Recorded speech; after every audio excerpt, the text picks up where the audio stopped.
प्रायोजक हैं रोजगार डेवलपर्स। नमस्कार, स्वागत है आपका न्यूज बुलेटिन में और मैं हूं आपके साथ सपना पांडे। बुलेटिन की शुरुआत से पहले एक नजर इस वक्त की हेडलाइंस पर।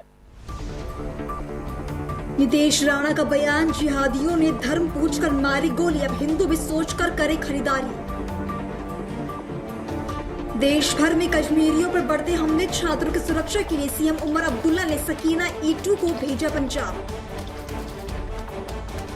शरद पवार ने उड़ान प्रतिबंधों पर दी चेतावनी, अगर आप रोकेंगे तो पाकिस्तान भी जवाब देगा, उड़ानें महंगी होंगी। राउज एवेन्यू कोर्ट आज कर्नेल सिंह के खिलाफ सत्येंद्र जैन की मानहानि याचिका पर फैसला सुनाएगा। राष्ट्रपति द्रौपदी मुर्मू आज पोप फ्रांसिस के अंतिम संस्कार में शामिल होंगी। खबर उत्तर प्रदेश के हापुड़ से है, जहां की नगर पुलिस ने रेड चीफ शोरूम और एसएसवी कॉलेज में हुई चोरी की घटनाओं का अनावरण करते हुए एक शातिर चोर को गिरफ्तार किया, जिसके कब्जे से कई सामान बरामद किया गया।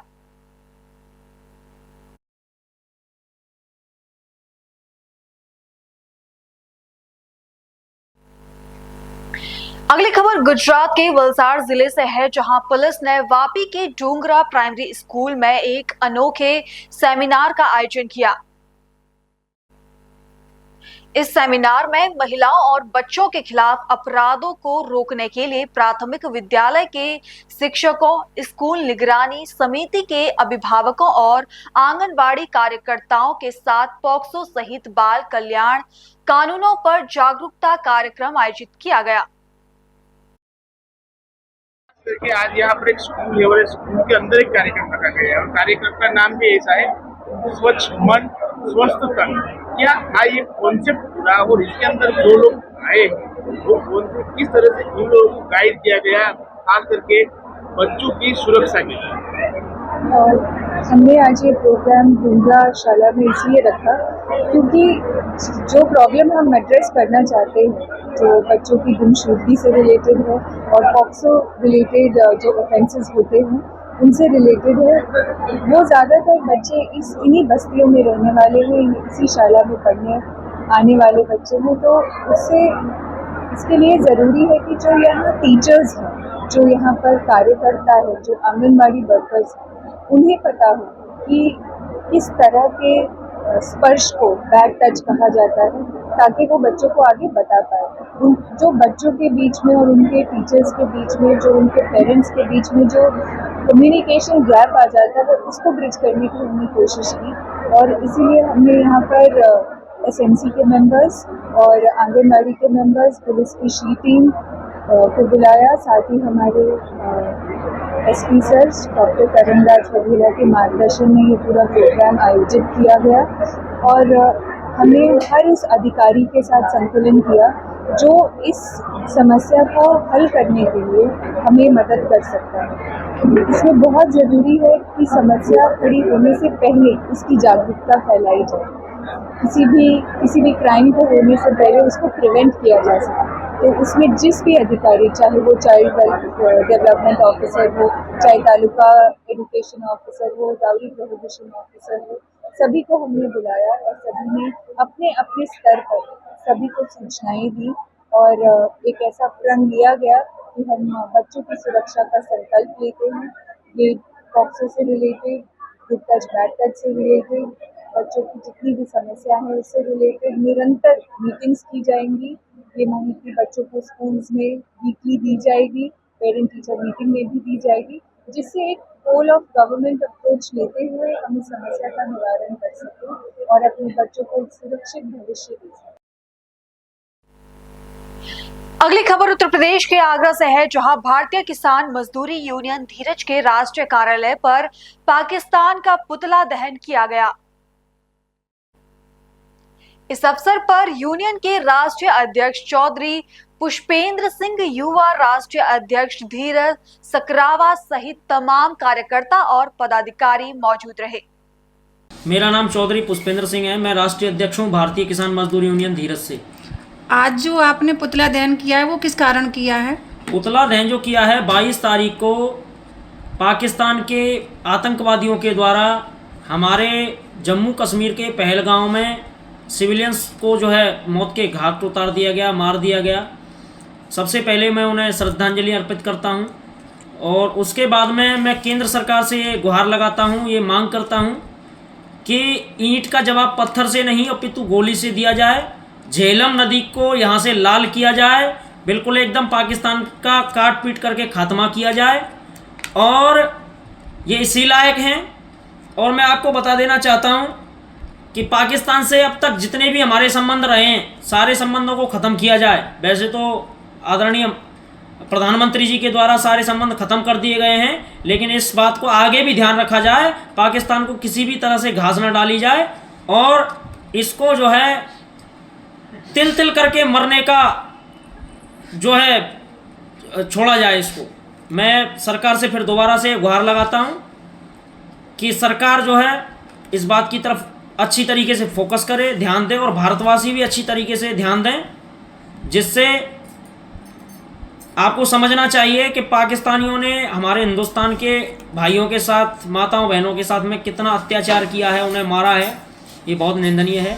मैं इसी के लिए धन्यवाद।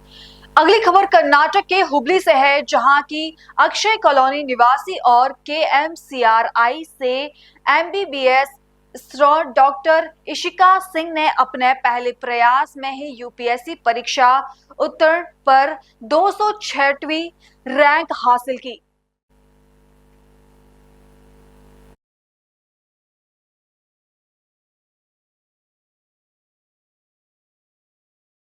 बहुत खुशी का बात है क्योंकि उसने फर्स्ट अटेम्प्ट में ही 206 रैंक लेकर के आया, तो इससे बढ़कर पेरेंट्स के लिए और खुशी का बात क्या हो सकता है। आप लेक्चर था? मैं ग्लोबल कॉलेज में हिंदी लेक्चरर थी, लेकिन जब मेरे बेटी को सपोर्ट का ज़रूरत हुआ तो मैंने अपना जॉब छोड़ करके और मैंने उसके साथ हमेशा रहा है। इवन मॉक इंटरव्यू के लिए दिल्ली जाना था तो मैं उसके साथ 2-3 महीना एक रूम लेकर के रही हूँ उसका सपोर्ट के लिए, और वो प्रैक्टिस के लिए जाती थी, मैं वहाँ रहती थी उसके साथ में। तुम्हारा मेहनत भी बहुत है उसमें।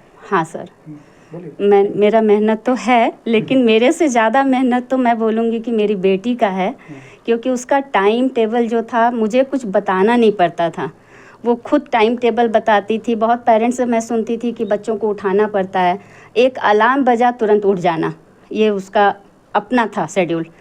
सिर्फ मुझे अपना उसका मोरल सपोर्ट देना था, टाइम पर उसका फूडिंग के लिए मुझे अपना मतलब वहाँ पर रहना है, लेकिन पढ़ाई के लिए मुझे कभी भी उसके साथ कुछ बोलना नहीं पड़ता था, खुद पढ़ती थी वो। अभी क्या है नेक्स्ट, क्या IFS? उसका फर्स्ट प्रेफरेंस IFS है, फॉरेन सर्विस। उसके बाद ISS ये ज़्यादा इंटरेस्टेड है। आई थिंक इसके जो रैंक आए हैं उसमें उनको मिल जाएंगे, लेकिन अभी वेट करते हैं मतलब क्या मिल रहा है। मेरा नाम किरण सिंह है। ತುಂಬ ಖುಷಿ ಅನಿಸ್ತಾ ಇದೆ. ಫಸ್ಟ್ಲಿ ಆಲ್ಸೋ ಭಾಳ ಸ್ಯಾಟಿಸ್ಫೈಡ್ ಆ್ಯಂಡ್ ರಿಲೀವ್ಡ್ ಅನಿಸ್ತಾ ಇದೆ, ಯಾಕೆಂದರೆ 1.5-2 years ಪ್ರಿಪರೇಷನ್ ಮಾಡೀನಿ and finally I got the results. So ಅದ್ರಾಗೆ ಭಾಳ I am happy, satisfied and relieved all at once. ಮೊದಲಿಂದ ನಾನು daily reader and early morning riser ಇದ್ದೀನಿ. So my day starts at 5 AM. ಎದ್ಮೇಲೆ ಇಮಿಡಿಯೇಟ್ಲಿ ಫಸ್ಟ್ ರಿವಿಷನ್ ಮಾಡೋದು, ಯಾವುದು subjects ಇದೆ ಅದು ರಿವಿಷನ್ ಮಾಡಿದ್ಮೇಲೆ ನ್ಯೂಸ್ ಪೇಪರ್ ಓದೋದು as early as possible. ಪ್ರಾಪರಾಗಿ 1 hour 1.5 hour news ಪೇಪರಲ್ಲಿ ಕೊಟ್ಟಿದ್ದೆ ನಾನು.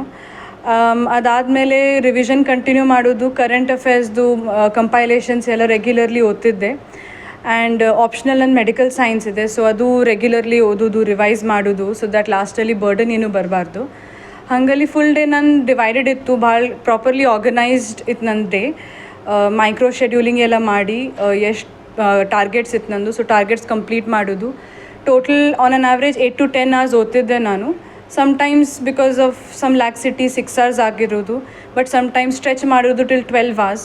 But on on average 8 to 10 hours ನಂದಿತ್ತು ರೆಗ್ಯುಲರ್ ಆಗಿ.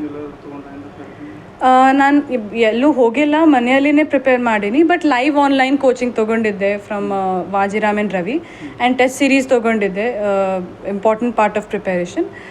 ಮತ್ತು ಆನ್ಲೈನಲ್ಲಿ ಭಾಳ ಫ್ರೀ ಮಟೀರಿಯಲ್ ಸಿಗ್ತಾವೆ ಪ್ರಿಪರೇಷನ್ ಸಲುವಾಗಿ ಅದು ಹೆಲ್ಪ್ ತೊಗೊಂಡಿದ್ದೆ ನಾನು. ಸಪೋರ್ಟಿಂಗ್ ಇದೆ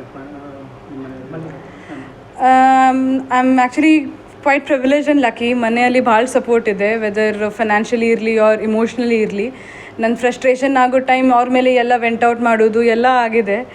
ಮತ್ತು ಯಾವಾಗಲೂ ಏನು ರಿಕ್ವೆಸ್ಟ್ ಮಾಡಿದ್ರು, ಡಿಮ್ಯಾಂಡ್ ಮಾಡಿದ್ರು ಏನೂ ಯಾವಾಗಲೂ ಹೇಳಿಲ್ಲ ಅವರು. ಸೆಕೆಂಡ್ ಥಾಟ್ ಯಾವಾಗಲೂ ಬಂದಿಲ್ಲ ಅವ್ರ ಮನಸ್ಸಲ್ಲಿ. Always there for me. My parents, my ತಮ್ಮ ಮತ್ತು ಅಜ್ಜ ಅವರು ಎವ್ರಿ ನಾವ್ ಆ್ಯಂಡ್ ದೆನ್ ಕಾಲ್ ಮಾಡಿ ಕೇಳಬೇಕು ಹಾಗೆಲ್ಲ ಮಾಡ್ತಿದ್ರು. So I think I am very much lucky in this regard. ನಂದು first preference Indian Foreign Services ಇದೆ. ಸೊ ಅದು I hope I get it with my rank. But next preference for me is Indian Audits and Account Service. So ಅದು service ಅಲೋಕೇಶನಿಗೆ wait ಮಾಡತ್ತೀನಿ to get what I think. ಬೇರೆ ಹೆಣ್ಮಕ್ಳಿಗೆ ladies ಇರ್ತಾರೆ, exam ಏನು fail ಆಗ್ಬಿಟ್ಟು ಬಿಟ್ಬಿಡ್ತಾರೆ ಓದೋದು. ಏನು ಸಜೆಷನ್ ಏನು ಕೊಡ್ತೀವಿ? ಫಾರ್ ಎನಿ ಎಕ್ಸಾಮ್, ಯಾವುದೋ ಎಕ್ಸಾಮ್ ಇರಲಿ, ಎಸ್ಪೆಷಲಿ UPSC ಇರಲಿ, ಭಾಳ ಟಫ್ ಇರುತ್ತೆ. The journey, the exam per se, ಯಾರು ಏನೂ ಹೇಳಲಿ, that journey is very tough. So ಅದ್ರಾಗ ನಮ್ಮ important things that we need to take care about is ನಾವು ಹಾರ್ಡ್ ವರ್ಕಿಂಗ್ ಇರಬೇಕು. ಬಟ್ ಸಮಟೈಮ್ಸ್ ಸ್ಮಾರ್ಟ್ ವರ್ಕ್ ಜಾಸ್ತಿ ಇಂಪಾರ್ಟೆಂಟ್ ಆಗಿರುತ್ತೆ. Otherwise there is need for dedication ಮತ್ತು ಕನ್ಸಿಸ್ಟೆನ್ಸಿ. ಇವತ್ತು ನಾನು 12 ತಾಸು ಓದಿ ಮತ್ತು ನಾಳೆ ಬರೀ 2 ತಾಸು ಓದಿ ಬಿಡೋದು, that is not the right way. Consistency ಇರಬೇಕು. ಇಫ್ 6 hours ಇರಲಿ ನಡಿತೈತಿ, but every day 6 to 7 hours ಓದೋದು, ಕನ್ಸಿಸ್ಟೆನ್ಸಿ ಇರಬೇಕು. ಮತ್ತು ಯಾವುದೋ ಎಕ್ಸಾಮಲ್ಲಿ, ಎಸ್ಪೆಷಲಿ UPSCಲಿ ರಿವಿಷನ್ ಇಸ್ ದ ಕೀ. ಎಷ್ಟು ಚಲೋ ಮಾರ್ಕ್ಸ್ ಬರಲಿ, ಎಷ್ಟು ಕಮ್ಮಿ ಮಾರ್ಕ್ಸ್ ಬರಲಿ, ಮಾಕ್ ಟೆಸ್ಟಲ್ಲಿ ರಿವಿಷನ್ ಮಾಡ್ತಾ ಇರಬೇಕು. ಆ್ಯಂಡ್ ನಾವು ಸೆಲ್ಫ್ ಕಾನ್ಫಿಡೆನ್ಸ್ ಇರಬೇಕು. ಯಾವಾಗಲೂ ಅಂಡರ್ ಕಾನ್ಫಿಡೆನ್ಸ್ या ओवर कॉन्फिडेंस ಆಗಬಾರ್ದು. अगली खबर राजस्थान के जोधपुर से है, जहां श्री राम धाम राम चौकी बिराई जोधपुर के प्रबंधक ट्रस्टी सदगुरु सुंदर दास ने भारत के प्रधानमंत्री नरेंद्र मोदी के नाम जिला कलेक्टर जोधपुर के माध्यम से ज्ञापन सौंपा,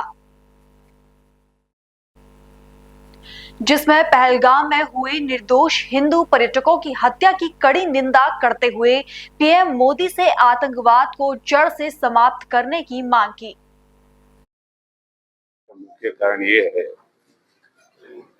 कि परसों जो घटना हुई कश्मीर के अंदर, आतंकियों ने जो पहलगाम में जो पर्यटक टूरिस्ट लोग जा रहे थे और उनको रोका गया और उनसे ये पूछताछ की गई कि वो उनके नाम क्या हैं, और जो हिंदू थे उन हिंदुओं को उन्होंने अच्छी तरह कपड़े उतार के तसल्ली की और उनसे कलमा पढ़ाने का पूछा। जिनको नहीं आया वो सब हिंदू थे, उनको गोली से वहीं उड़ा दिया गया और बहुत से घायल भी हुए उसमें। तो ये एक बहुत ही शर्म की बात है कि आज जिस भारत देश में जो हिंदू प्रधान देश है उसके अंदर इस तरह धर्म के नाम पे हत्या करना, नरसंहार करना, एक ये बहुत ही दुखदायी और क्रूर अमानवीय घटना का एक उदाहरण है। इसलिए हमने ज्ञापन दिया है कलेक्टर साहब के थ्रू मोदी जी के पास पहुंचे, ताकि जिससे हम ये चाहते हैं कि आइंदा ऐसी घटना न हो और आतंकवाद को जड़ से मिटाया जाए। आतंकवाद की आइंदा कोई नाम न रहे, इसीलिए आए हैं। और मोदी जी को ये स्वाभाविक है, उनको ये मनोबल मिलेगा कि हम राष्ट्र आपके साथ हैं और तन मन धन से आप बिल्कुल निसंकोच ऐसी कार्रवाई कीजिए कि जिससे आतंकवाद से ये घटनाएं और पिछले कुछ 10, 15, 20 सालों में जो घटनाएं बार बार होती हैं, वारदात, ऐसी वारदात न हुए, इसीलिए आए। खबरों का सिलसिला आगे भी जारी है। फिलहाल रुकेंगे एक छोटे से ब्रेक के लिए।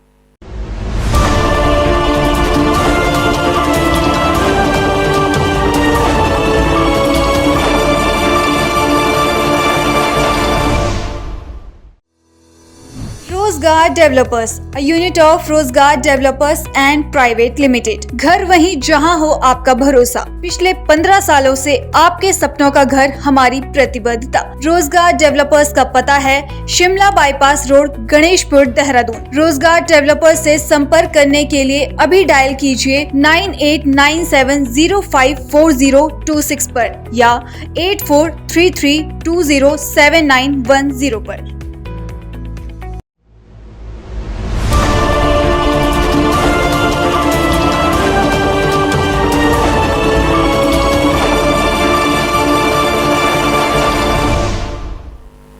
ब्रेक के बाद आपका फिर से स्वागत है।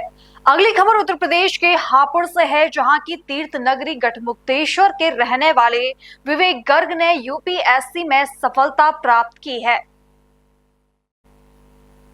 विवेक गर्ग ने यूपीएससी में 114वीं रैंक प्राप्त की है, जिसके बाद परिवार और स्थानीय लोगों में खुशी का माहौल है। क्या नाम है आपका? मेरा नाम विवेक गर्ग है और इस वर्ष मैंने यूपीएससी 2024 में 114 रैंक प्राप्त की है। मैंने अपनी 10वीं तक शिक्षा जो है वो कृष्ण ज्योति कॉन्वेंट स्कूल से की थी। उसके बाद मैंने कोटा में जाके जेई के लिए तैयारी की थी और फिर अपनी ग्रेजुएशन आईआईटी पटना से की है केमिकल इंजीनियरिंग में, और ये मेरा तीसरा अटैम्प्ट था। किसको श्रेय देना चाहेंगे अपनी कामयाबी का? कामयाबी का श्रेय मेरे घर वालों को जाता है, जो एक लंबे सफ़र में 5 साल के सफ़र में मेरा साथ दिया जिन्होंने, और मेरे दोस्तों को एक बड़ा योगदान रहा है जो मुझे काफ़ी पुश करते रहे कि नहीं एक अटैम्प्ट और फाइनली 3rd अटैम्प्ट में मुझे सफलता मिली। तो आपको क्या रैंक प्राप्त हुई है? मुझे 114 रैंक प्राप्त हुई है, 114। एनडीएमसी के उपाध्यक्ष कुलजीत सिंह चहल ने सरोजनी नगर बाजार में एनडीएमसी के व्यापक गहन सफाई अभियान में भाग लिया। इस दौरान उन्होंने कहा कि हम दिल्ली के सभी बाजारों में यह अभियान चला रहे हैं, चाहे वह खान मार्केट हो या सरोजनी हो, जनपद हो, हर व्यक्ति स्वच्छता के प्रति प्रधानमंत्री मोदी के संकल्प से जुड़ रहा है। विश्व के सबसे लोकप्रिय नेता, देश के यशस्वी प्रधानमंत्री माननीय नरेंद्र मोदी जी का स्वच्छ भारत, स्वच्छ दिल्ली, स्वच्छ एनडीएमसी का जो हमारा संकल्प है, हमने खान मार्केट से जो वेट स्वीपिंग रात्रि सफाई का एक अभियान लिया था, खान मार्केट हो, जनपद हो, खन्ना मार्केट हो, सरोजनी नगर मार्केट में आज वो बढ़ता जा रहा है। लगभग 15वीं मार्केट ऐसी है जिसमें इस अभियान को हम लेके पहुंच चुके हैं। देश के सभी नागरिक माननीय प्रधानमंत्री जी के स्वच्छता अभियान के साथ संकल्पबद्ध होते हैं। सीमा पे हमारा सैनिक मजबूती से खड़ा है और यहाँ पर हम देश के साथ साथ मार्केट की सफाई और स्वच्छता के लिए हम सब लोग मजबूती से खड़े हैं।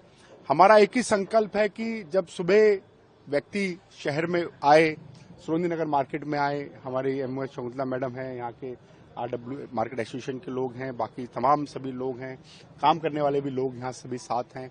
अच्छा लगता है उन सबको कि जब शहर सुबह उठेगा और मार्केट में आएगा तो उसको शहर साफ मिलेगा। ये विकसित भारत की, विकसित दिल्ली और विकसित एनडीएमसी की एक नई सोच है। हम सब लोग एक ही संकल्प के साथ हैं कि माननीय प्रधानमंत्री जी का जो एक सपना स्वच्छ भारत का, स्वच्छ दिल्ली का, स्वच्छ एनडीएमसी का, वो हम पूर्ण करके रहें। राजा इकबाल सिंह एक बार फिर से दिल्ली के मेयर चुने गए, बीजेपी की बन गई है। हमारी जिम्मेदारियां भी बढ़ गई हैं और मैं बधाई देता हूं राजा इकबाल सिंह जी को, पूरी दिल्ली के वो मेयर चुने गए हैं। लंबे समय से एक काम करने वाली सरकार एनडीएमसी में चाहिए थी, दिल्ली में भी अब एक काम करने वाली सरकार है। आप देख रहे होंगे किस तरह से यमुना भी साफ हो रही है, पीडब्ल्यूडी के रोड भी काम कर रहे हैं। शिक्षा के मामले में भी हमारे शिक्षा मंत्री हो, हमारे मुख्यमंत्री हो, हमारे पीडब्ल्यूडी मंत्री हो, जल मंत्री हो, स्वास्थ्य मंत्री हो, सभी लोग एक ही विजन के साथ कि विकसित भारत की, विकसित दिल्ली और विकसित एनडीएमसी, और अब विकसित नगर निगम भी बनेगी, उस संकल्प के साथ हम काम करेंगे। कूड़े के पहाड़ जो दिखते थे वो कम होते दिखेंगे, जो छोटी छोटी गलियों में स्वच्छता की एक समस्या थी वो होती दिखेगी। जिस तरह से दिल्ली सरकार जो अरविंद केजरीवाल जी चला रहे थे वो भ्रष्टाचार में सरकार थी, सरकार में भ्रष्टाचार था, अब उससे बाहर आकर वहां काम होगा। और हम सब लोग यहाँ आज इकट्ठे हुए हैं कि रात्रि स्वच्छता अभियान के साथ साथ, पर उन सब के साथ या जितने भी मेरे साथ तमाम हमारे साथी हैं उनके मन में एक आक्रोश भी है। जिस तरह से आप लोगों ने देखा होगा पाकिस्तान ने कायराना हमला किया, और उस तरह से मैं जब देख रहा था तो जब काम शुरू करा तो काम के बीच में भी लोगों के बीच में पाकिस्तान मुर्दाबाद, हिंदुस्तान जिंदाबाद के नारे थे। तो वो आक्रोश है कि करारा जवाब उनको दिया जाएगा। इस बुलेटिन में बात करेंगे स्पोर्ट्स के खबरों की। कल खेले गए आईपीएल मुकाबले में सनराइज हैदराबाद ने चेन्नई सुपर किंग को 8 गेंद शेष रहते 5 विकेट से हरा दिया। आईपीएल के इतिहास में सनराइज ने इससे पहले कभी चेन्नई को उसके घर चैपक में नहीं हराया था।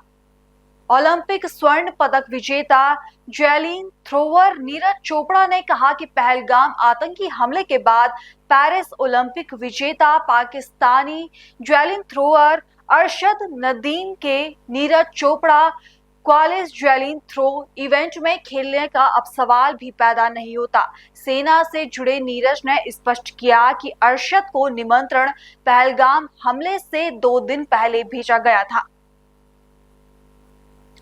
खुशी चंद और टिकम सिंह ने एशियाई अंडर 15 और अंडर 17 मुक्केबाजी चैंपियनशिप के सेमीफाइनल में जगह बना ली है। 2024 में हुई एशियाई मुक्केबाजी चैंपियनशिप की कांस्य पदक विजेता खुशी चंद ने 46 किलोग्राम भर वर्ग के क्वार्टर फाइनल में वियतनाम की गुयेन को हरा दिया। वहीं पुरुषों के 52 किलो भार वर्ग में टिकम ने अपने अंतिम 8 मुकाबले में फिलिस्तान के डाइब को हराया।